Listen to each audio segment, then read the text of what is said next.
All right. Hello, my name is Heba Um, Saleh. I'm here with Abraham Dejene, who is an expert in the field of mindfulness and meditation. Abraham leads and teaches mindfulness programs at Brown University and Harvard University. Abraham also teaches yoga and is passionate about social justice and about bringing more diversity to the yoga and mindfulness space.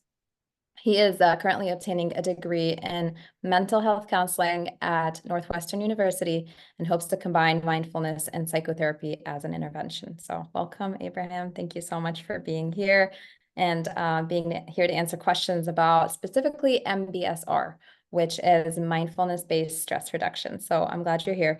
I have some questions prepared, but before I start, I would like to hear a little bit from you about why you got into this space and what drew you to it initially.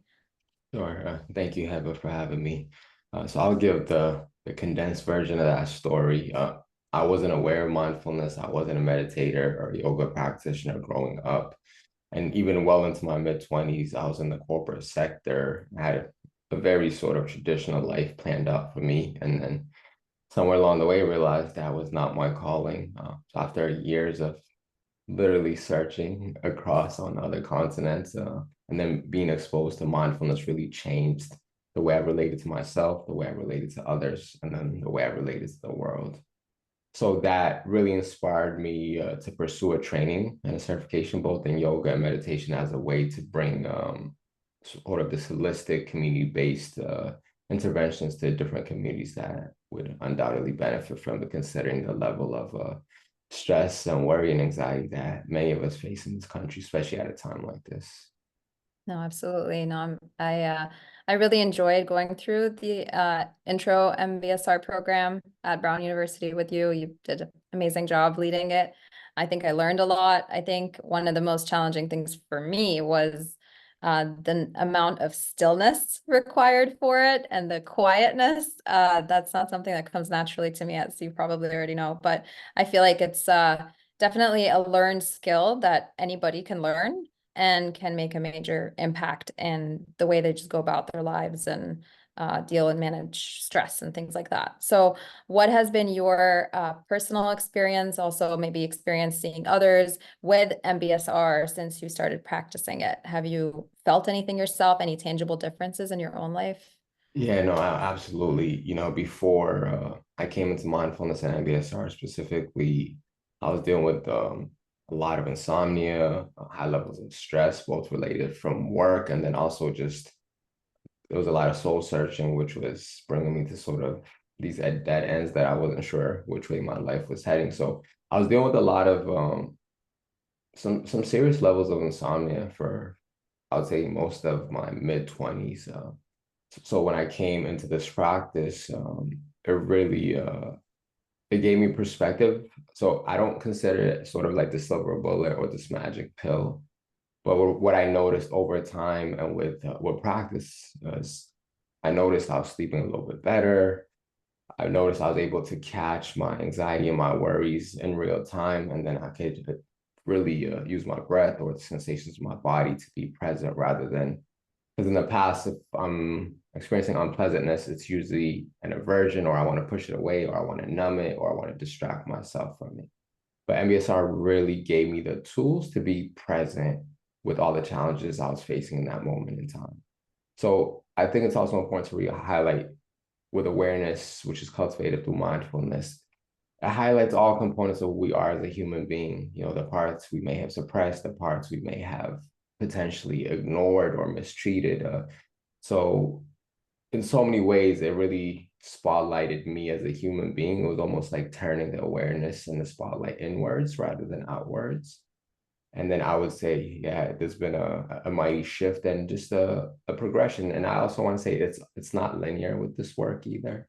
There's ebbs and flows to it. So that's something for all of us to really consider. Because sometimes we think growth is always linear. So when we have some of these ebbs and flows, we're thinking we're taking steps back. But mindfulness really shows us that, and MBSR specifically, that our evolution is cyclical at times and there's ups and downs in the process as well. So it's not always a trajectory upwards. Yeah. Oh, thank you for sharing that. I think it's an inspiring story, and it's very important that you note that, like you said, it's not something that's just going to be maintained ongoing, the same level every day. Things change, our health changes, circumstances around us change. But I think you pointed to something which is bringing inwards as opposed to outwards. It's important that we know that we can only control ourselves. That's what I always say to people and share with others. I think when we learn that we are in control of our own emotions and our thoughts and our response and reactions to what goes on around us, I think that's really empowering, because you're not waiting for whatever other people have to do or say to change your own behavior. So yeah, that's really inspiring and great. And I think as somebody who's also struggled with insomnia in the past, I think that MBSR does offer very like a very tangible benefit with that specifically, and just being relaxed in general and more calm. Yeah, Uh, yeah, it really it gives us perspective and insight we may not have access to sometimes when we're sort of in that survival mode. We could have a tunnel vision and not being able to see other possibilities outside of that tunnel vision.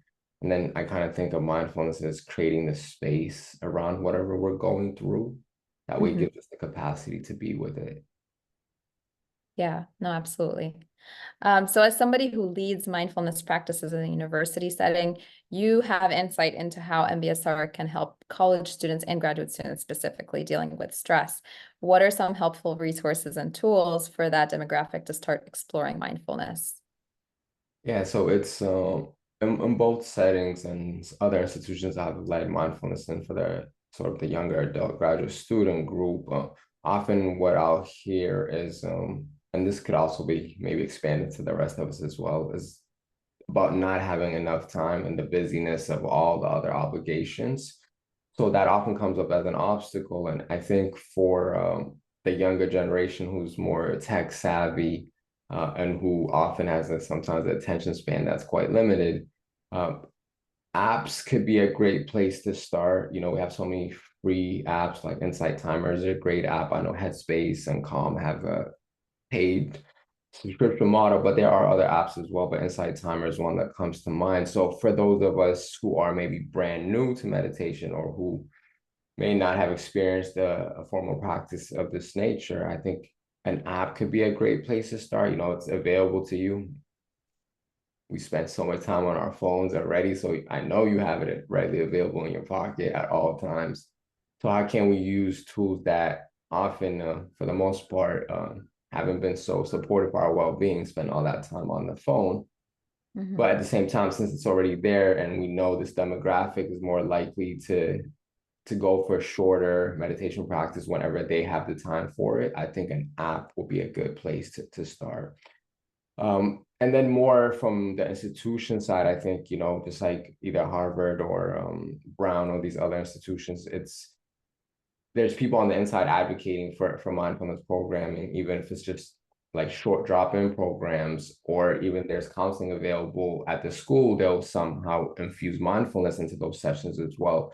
So it's a trend that's definitely has picked up over time, I've noticed as well. And I think partly because even since the pandemic, we've seen the level of anxiety, depression, even suicidal ideation at an all-time high for college level students as well. So I think just there's a natural and organic push for this demographic to get interventions for mental health and well-being, and mindfulness being one of those components to the overall larger picture of mental health. So I think apps can be great.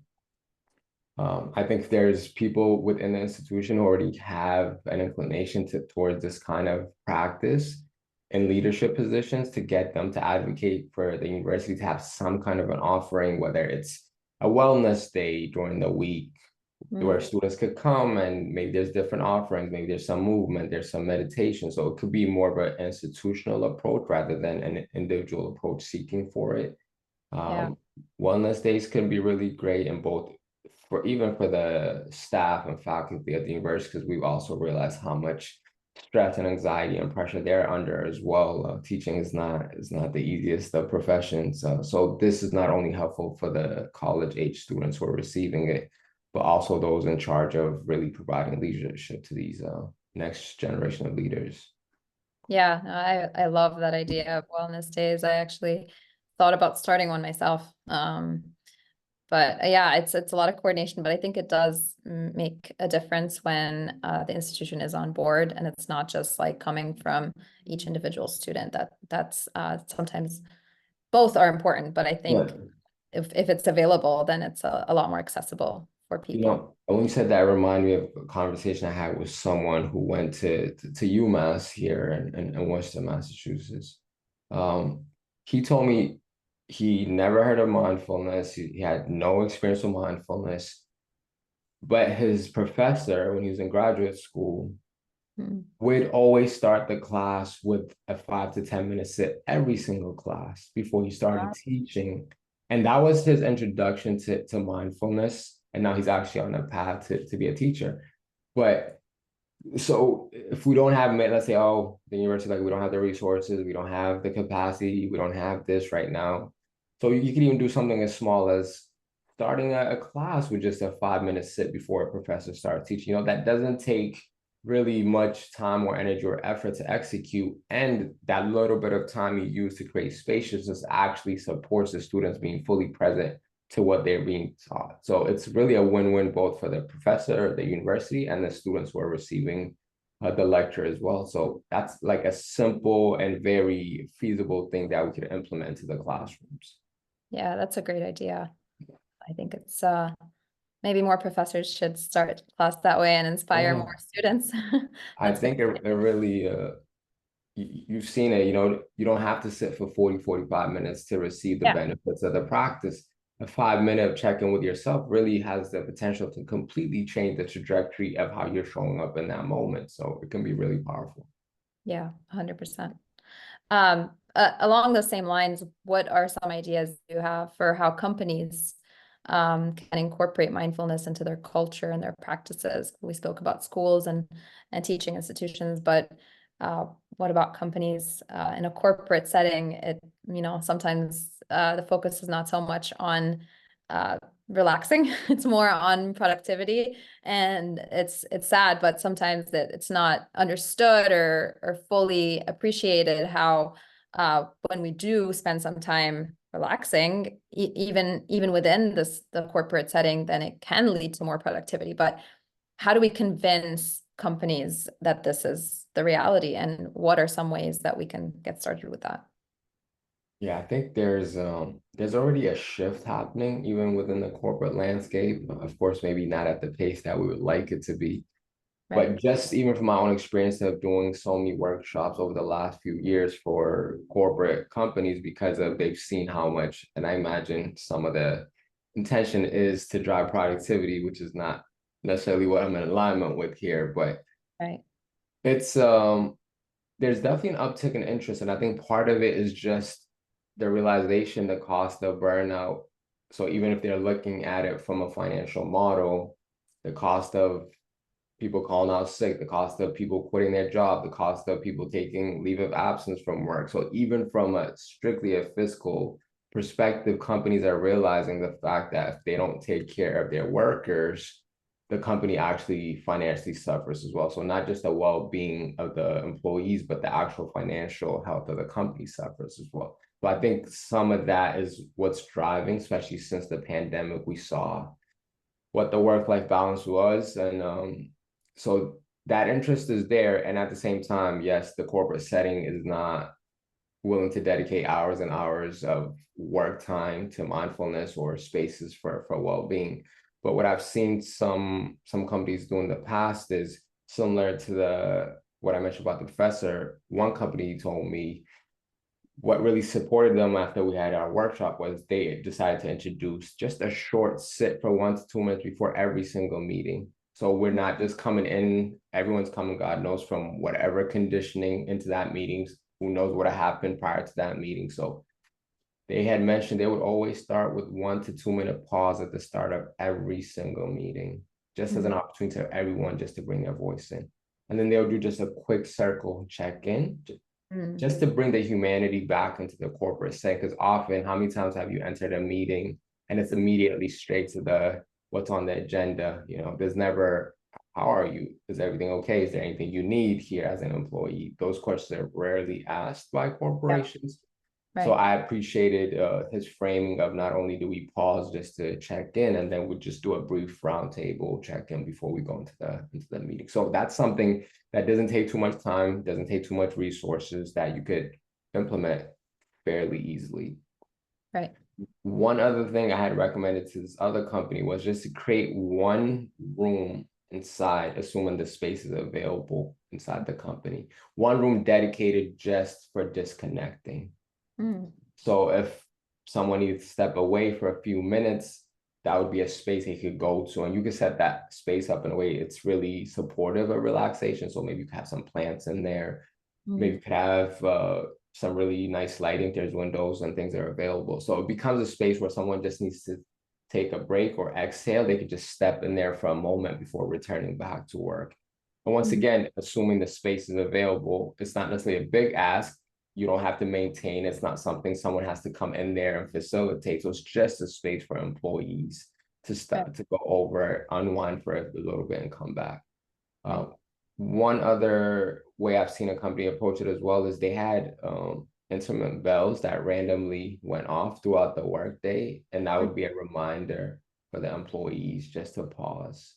Because how many times you've been maybe in a work setting and you could go from the time you start and the time you finish without really even exhaling or even having lunch or a drink of water.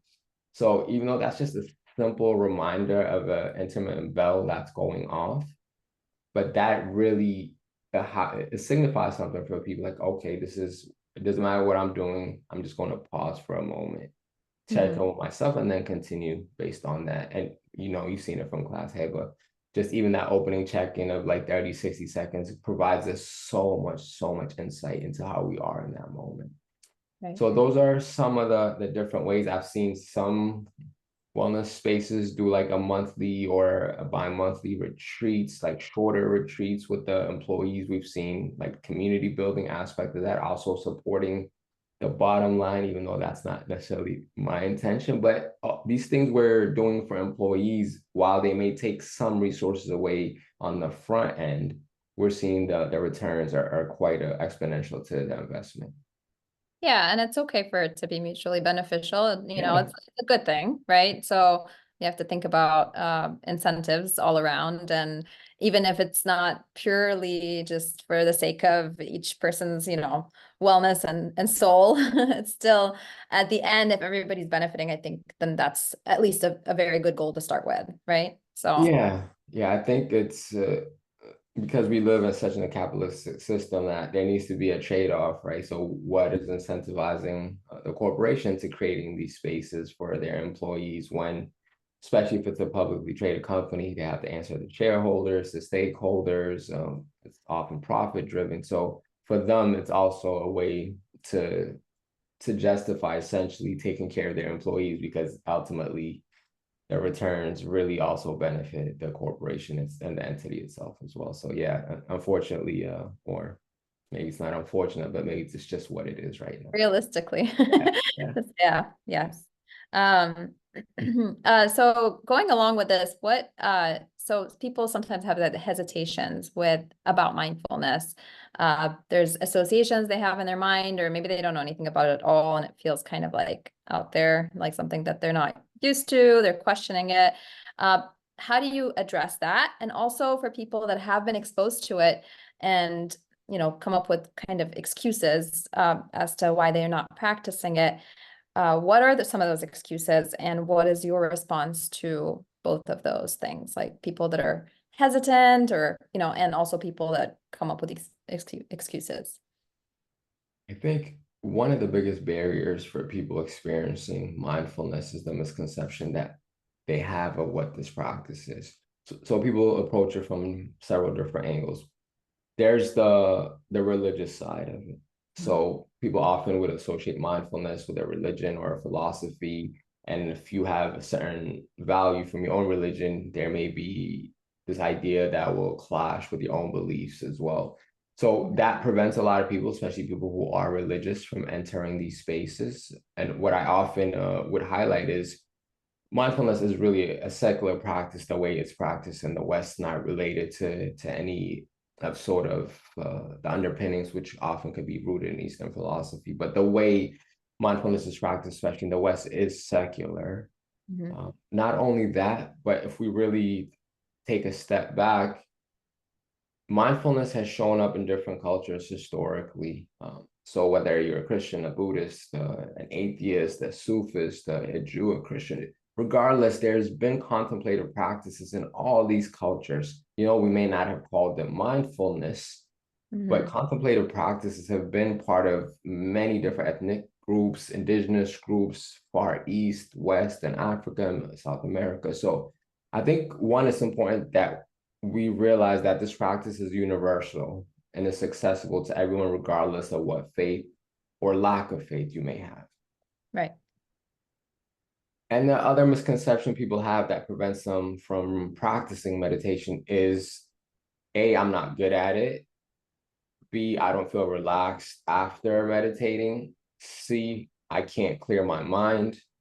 And these are really all misconceptions that I often attribute to the way that Western media has portrayed mindfulness. You know, you see the covers of magazines, or you see these apps or these commercials where people look extremely relaxed and at peace and nothing in the world can bother them.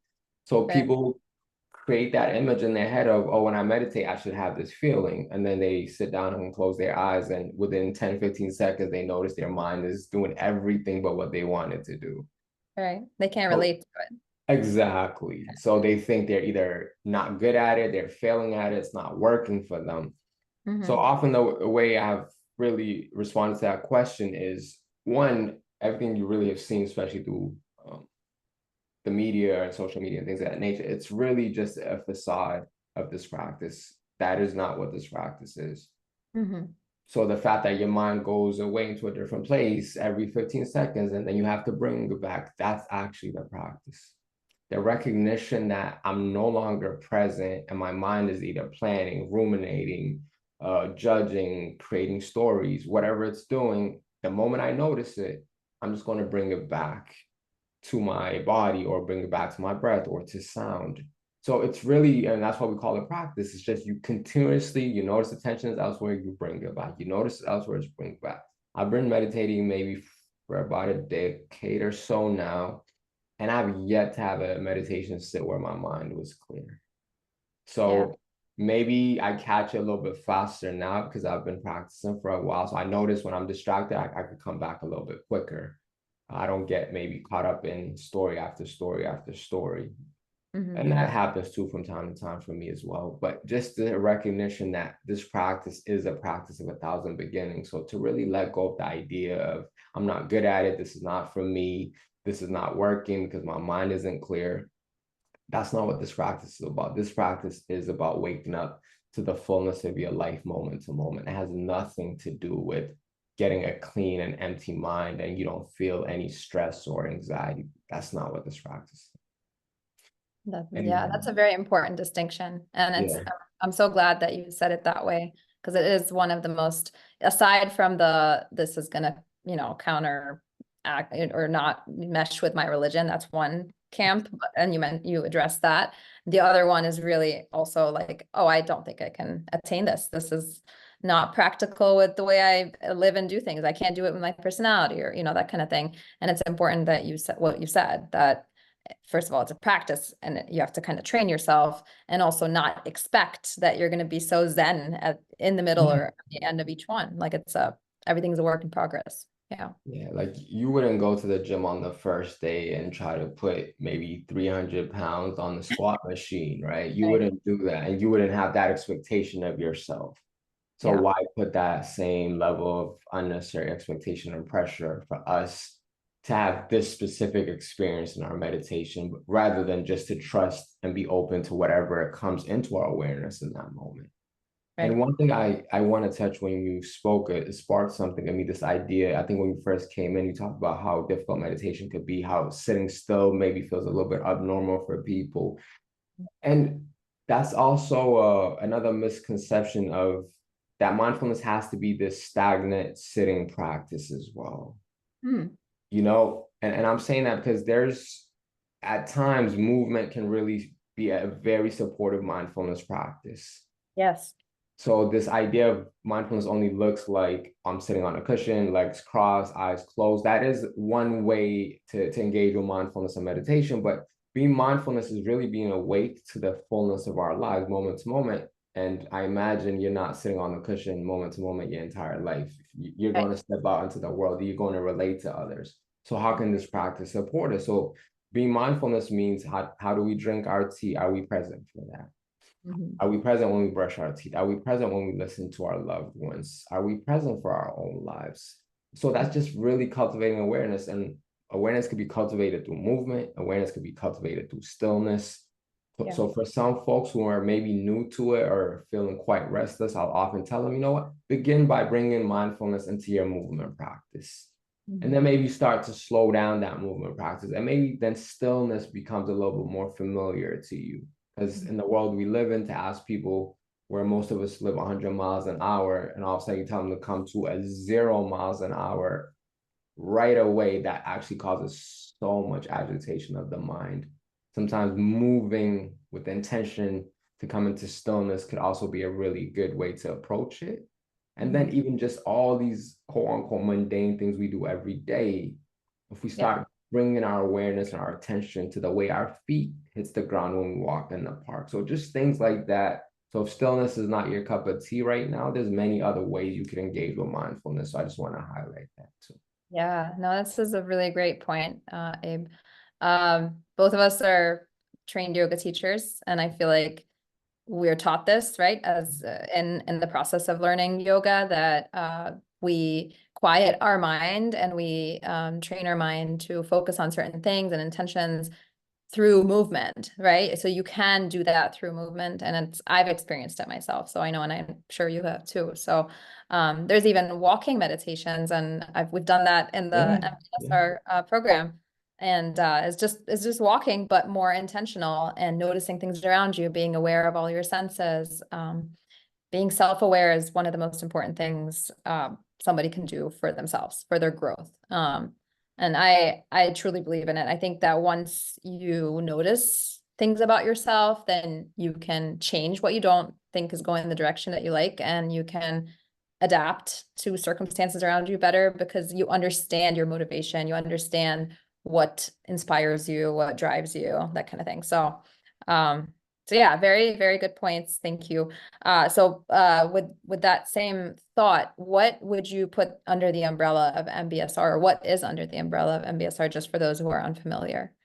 Sure. I just wanted to add one last thing Yeah, to the last question, which sure. is one of the biggest obstacles to people engaging in mindfulness is lack of time, which we touched upon a Oh, little bit with the college right. students and graduate students.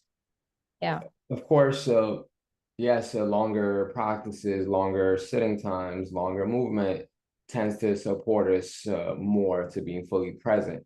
But at the same time, you know, one of my mentors would say, if you can't practice for 30 minutes, you practice for 29 minutes. If you can't do 29 minutes, you do 28 minutes, 27, and so on. So if yeah, you're saying, you know what, I only have 5 minutes today before I go into work or before I go into class, then just use that 5 minutes. Or you say, you know what, I only have a minute in the car before I open the door and walk into my office. I'm just going to sit in the car for 1 minute and just be present with myself.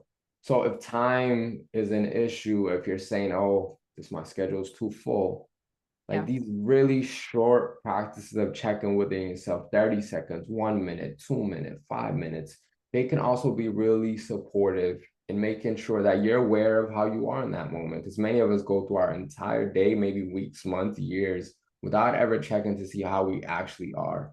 yeah, So if all you have is 30 seconds, then check in for 30 seconds. So if yeah. time is an issue, then just work with the time that you do have. Yeah, that's a really great and encouraging point. And it goes very well with I'm not sure, maybe you've heard of Atomic Habits, the book. I've That's heard kind it, of but I've never read it. Yeah. yeah, that's the advice, that one of the pieces of advice. It's a very practical book. I liked it a lot. To maintain or to start a habit, you connect it to another habit. That's one thing, kind of hook it to another existing habit, and then start in the smallest Mm. amount of time or smallest investment that you can. So if it's that you want to go for a walk every day, then you have your shoes by the door, and right before you, right after you finish your coffee, which you have every morning, then you put your shoes on. And if it's just putting your shoes on one day, that's like already step one, and that's it. And that's a good step. If you, step out and walk like 100 feet, come back, that's already, another good step. So you kind of build upon one bit by bit and make everything very accessible and achievable. So it's kind of the same thing if you want to build a habit that's along the same lines of what you were saying. And I appreciate you framing it and naming it that way, because sometimes what becomes a deterrent is because people jump off the deep end when they come into the practice and they're like, oh, I'm going to do an hour, or I'm going to go on a 7-day retreat. Right. And then that, like, it's great, but maybe if the bandwidth is not there yet, that may create an illusion like, you know what, this is actually not for me. It's overwhelming, it's too much. So this idea of entering, maybe just dipping our toes in first into the mindfulness ocean, seeing what that feels like, and then maybe we put our whole foot in, and then maybe it's up to our knees, and then before we know, we're swimming in the ocean of mindfulness. So to really take those baby steps, especially for those who don't have experience, could be a really a good formula for consistency and sustainability. Yeah, for sure. So mindfulness is, you've discussed it very well so far, but to some, it still may remain like a nebulous kind of concept, like mindfulness, being self-aware, like what does that really mean? Does it mean to sit on my own? Does it mean can I do it with other people? Does it mean that I'm aware of everything I'm doing and that's it? Or does it, you mentioned involves movement? What kind of movement? We know that it involves breath. But maybe other people don't know that yet. So like, tell me about the components of what mindfulness based stress reduction means. Sure. So MBSR is a combination of, has different components. One of the components are the formal practices. So that may include a sitting meditation practice where you're noticing either the breath, or you're maybe noticing a sensation in the body, or maybe you're paying attention to sound. So that's one way to practice meditation, to cultivate awareness and mindfulness. There's a walking meditation, like you mentioned, Heba. There's movement, and we talk about movement from the lens of yoga because that's often very familiar to people, but really in movement, whether you call it yoga or not, as we bring our attention to our body in space, our body in motion, we're just really in another way practicing meditation as the body is moving through space. And then we'll have a body scan practice, which is just bringing our attention to every single part of our body, part by part. So those are, I would say, some of the core fundamental practices of MBSR: some movement, some attention practice, some body scans. And then in addition to that, I think what really supports MBSR is it brings informal practices into our lives. And this is what I was mentioning earlier. So a home practice, maybe pay attention the entire time you're drinking your tea, or pay attention to the entire time you're in a conversation with your partner. Just be fully present. So the informal practice, which is really, I think, what separates MBSR from just a meditation class, is you get to take the awareness you're cultivating on the meditation cushion or on the chair, you bring that into your day-to-day life, which to me, like, if we're not bringing it off the cushion into the world, I mean, what good are we doing, maybe even for ourselves or for others? So I appreciate that component of it. There's mindful communication, where we start bringing really intimate attention to the way we connect with one another. And of course, we live in a world where we're always relating to one another. So that's such a pivotal piece in how our relationships get formed, enhanced, or in other cases, maybe hurt, because we're not really being mindful in the way we communicate with one another. So it's, there's a curriculum, but I often will say, I hear John say this all the time as well, John Cabot, that your life is the curriculum. And that's what MBSR does a really good job of capturing. So even though, yes, we have these 8 weeks laid out in a certain fashion with an alignment with what's needed for the community, and at the same time, it's like a really interesting way of bringing your life to the center of the course. And that's actually the real curriculum that you'll be investigating from the lens of awareness and mindfulness. Yeah. Yeah, no, and I highly recommend the program. It's really great. If you were to describe in one self-contained paragraph or sentence, a simple but very highly effective mindfulness technique that a novice could employ today, what would it be if they wanted to start with one thing? For a novice, we often, the most subscribed meditation practice is probably paying attention to the breath. Mhm. And the reason why that is often the case is, and this is not necessarily always true, and I'll talk a little bit more about that, but the breath seems to be available for most of us. It's Yeah. usually there, it's usually to some degree consistent. So, and every human being has a breath. So it's something that's universal. So that's often been a place that subscribe, but now we're seeing through the lens of research and trauma sensitivity, the breath may not always be supportive for people. So what I would say for giving people guidance for meditation is, see, there isn't a one answer that's right for everyone, because I'm trying to be sensitive and careful that I don't subscribe something that may not be supportive for some. Uh, so whether you're choosing, if you know you're kind of a human being right now, there's just a lot of agitation, restlessness in the body, in the mind, and the idea of even coming to stillness feels like it's too much. For someone with that habitual pattern currently may lean more into bringing awareness while they're moving. So this could be while they're walking from A to B. This could be if they decide to do other movement practices. But for someone who currently is really having challenges coming to stillness, some level of movement and bringing awareness to that movement may be what's supportive. Mhm. For others, it could be just paying attention to the breath, and it could be at the nostril, at the chest, it could be at the belly, it could be the entire being breathing. For Mhm. some folks, it may be neutral sensations in the body. So for some folks, they like to pay attention to their feet on the floor, or their sit bone in the chair, or their hands resting on their lap. So there isn't one universal answer. I think it really speaks to the the expansiveness of this practice and the ability to meet people where they are. So for some folks, they could try just paying attention to their breath. And for some folks, they could try paying attention to their body and movement. And then over time, see what works for you and what doesn't work for you, and then maybe make adjustments based on that feedback.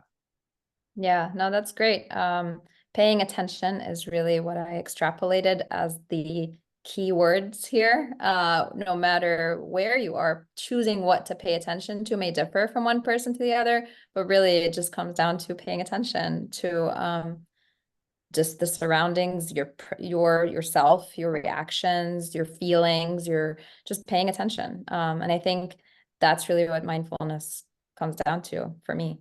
It is. And I think two pieces that could be beneficial for those on their journey is to bring kindness, curiosity, and non-judgment to their awareness. Because often when we bring awareness and we start seeing things, there may be often shame, guilt, judgment, anger associated with it. So is there a possibility when we pay intimate attention, one, can we bring curiosity to that attention, this kind and curious attention? And Right. then also to notice that judgmental mind, that little voice in the back of our heads that always has something to say. So Right. just to notice it, then whenever you notice judgment in the practice, to really infuse it with kindness whenever possible. Yeah, no, I love that. Kindness is very important. And I really loved in the program that I did with you, you would say come as you are. Yeah. That was one of the things that I thought was just so calming. And if you bring that to your, and I'm sure you will, to your counseling practice in the future, like I think it just relieves so much pressure because people feel like they always have, or a lot of people feel like they always have to perform or show a specific face of them, side of their face to be accepted. But if you preface it, come as you are, it's just very calming to yourself, even come as you are to yourself. You know what I mean? Like not just in front of other people. Yeah, the Yeah. invitation is really, it's always there in this practice. You don't have to be often, as you mentioned, it's the well-polished version of ourselves we like to put front and center. But Yeah. this practice really supports us in getting in touch with all parts of ourselves, not just the part we've been shining and polishing to put on LinkedIn or on our resumes, but all of us, all of who we are gets to show up within this practice. Right. Yeah. Thank you very much. This has Thank been very you. helpful.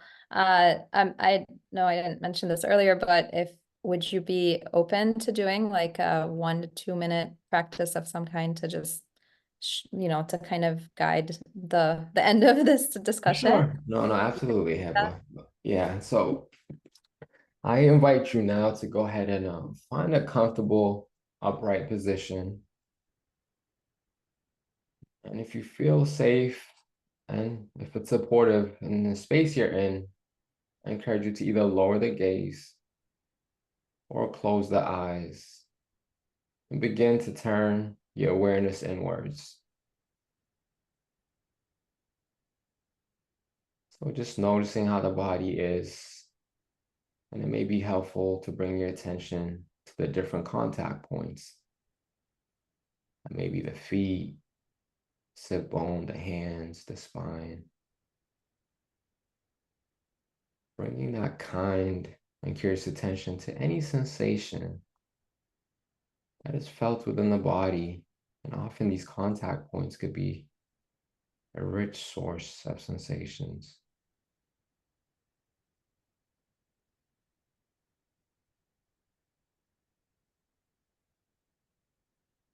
And you may notice the body begin to get heavier and to settle into the surface beneath it. So allowing that to take place, letting go of effort that's not necessary or conducive.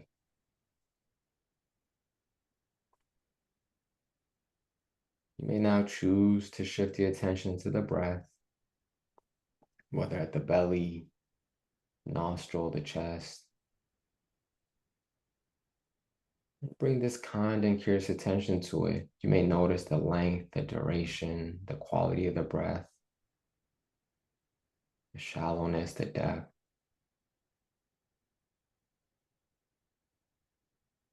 And every time your mind gets distracted, just become aware of it. And the moment you notice it, that's the moment of waking up to this present moment. And then this kind invitation to bring your attention back to the breath.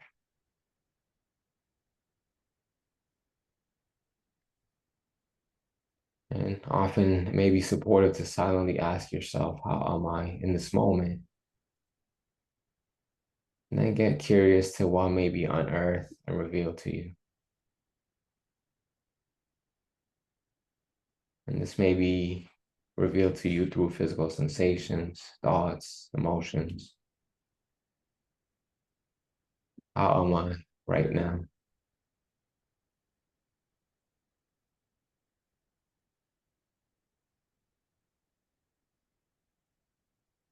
Also notice if any judgment or shame gets associated to what's being unearthed.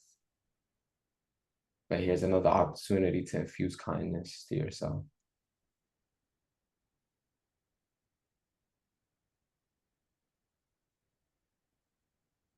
And as we come towards the end of this brief practice, I encourage you to bring gentle, small movement to the bodies, maybe the fingers, the toes, and then gradually expanding that movement. And then as you continue to listen to the wisdom of your own body, just seeing what is it that you need. Maybe it's an exhale, maybe it's a deep inhale through the nose, maybe it's a stretch overhead. But continue to explore, what is this moment asking for? And then eventually in your own time, gradually opening the eyes if they were closed. It could be helpful to look around the physical space you're in as a way to physically be reoriented. And with that, I welcome you back to this moment. Thank you. That was Yes. amazing. Now I'm very relaxed. Thank you. And it's very rainy here today, so it's just an all around relaxing day. Thank you. I really appreciate it, Abe. I think you shared some very helpful tips, background, and you're just very inspiring as a person too. So I appreciate your time, and I hope to connect with you again soon. Thank you so Thank much. you, Heba, for having me, and maybe we'll co-teach at some point down the road. Oh, we'll see. All right. Thank Take you. care. Bye.